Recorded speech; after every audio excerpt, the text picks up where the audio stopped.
ఎవరికైనా ఏదైనా చెప్పేటప్పుడు మనము ఆ స్థితిలో 100% ఉండాలి.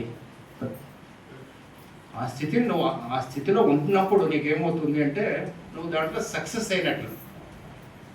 నువ్వు కాలేకుండా ఊరికే చెప్పుకుంటూ తిరిగితే చెప్పేవాడికి వినేవాళ్ళు లోకవాణి ఒక సామెత ఉంది. వినేవాళ్ళు ఉంటే నేను కూడా రోజు పళ్ళేరంత క్లాసులు చెప్పుకుంటూ తిరుగుతా, ఇంకేం పని లేదు నాకే.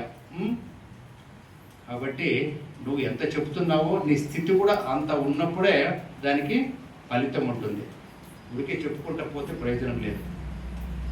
కరెక్టా? నీకు ఆరోగ్యం బాగుంటుంది, ధ్యానం చేస్తే సర్వరోగ నివారణ అని మనం అన్ని రోగాలు పెట్టుకొని మనం మీకు చెప్తే ఎట్లుంటుంది? కొంచెం శాంపుల్ చూపిస్తుంది, కొంచెం. అప్పుడు గెలిగెలిగెలిగెలిగెలిగెలిగెలి ఆడతాం మనం. ఊరంతా చెప్పింటాం, ఊరికే కూర్చుంటే ఏమొస్తుండలేదు.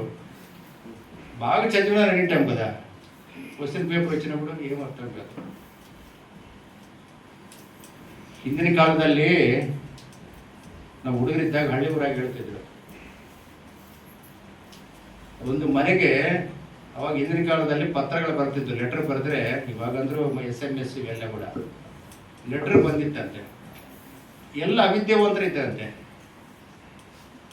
ಎಲ್ಲ ವಿದ್ಯಾವಂತರು. ಆಗಿನ ಕಾಲದಲ್ಲಿ ವಿದ್ಯಾವಂತರು ಈಗ ಊರೆಲ್ಲ ಹುಡುಗಿದ್ರೆ ಯಾರೋ ಪೋಸ್ಟ್ ಮ್ಯಾನೋ ಬ್ರಾಹ್ಮಣೋ ಯಾರೋ ಊರಿಗೆ ಇದ್ದರೆ ಊರಾಗ ಒಂದು 5-6 ಜನ.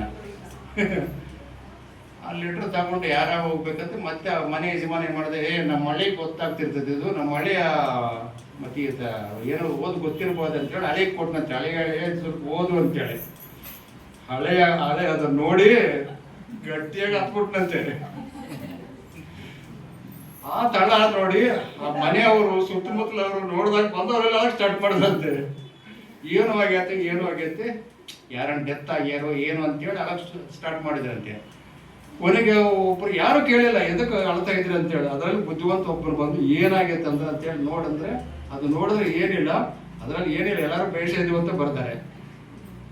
ಕೊನೆಗೆ ಅದನ್ನಂದ್ರಂತೆ ಯಾರೋ ಹಳೇನಿದಾರಲ್ಲ, ಎದಕ್ಕಪ್ಪ ಅತ್ತಿ ಅಂತಂದ್ರೆ, ನಾನು ಓದುವಾಗ ಅಕ್ಷರಗಳು ಇಷ್ಟು ತಪ್ಪ ಇದ್ದವು, ಮಕ್ಕಳು ಇಷ್ಟು ಅಂತೇಳಿ. ಅಂದ್ರೆ ಆಗಿನ ಕಾಲದಲ್ಲಿ ಬರೀತಿದ್ರಲ್ಲ, ಈ ಉಸುಕ ಅಂತಾರೆ ನೋಡು, ಉಸುಗಿನ ಮೇಲೆ ಬರೀತಿದ್ರು. ಅವಾಗ ಎಷ್ಟು ದಪ್ಪ, ಇಷ್ಟು ದಪ್ಪ ಬರೀತಿದ್ರು. ಇದ್ರೆ ಸ್ಲೇಟ್, ಅದ್ರ ಮೇಲೆ ಕೂಡ ತಪ್ಪು ಬರೀತಿದ್ರು.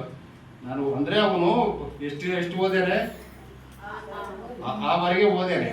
ಅರ್ಥ ಕೂಡ ನಮ್ಮದು ಅಷ್ಟೇ ಅರ್ಥ. ಎದಕ್ಕೆ ಹೇಳಿನಂತಂದ್ರೆ ಎಕ್ಸಾಂಪಲ್ ಅದು ಕೂಡ ಅರ್ಥ ಅಷ್ಟೇ.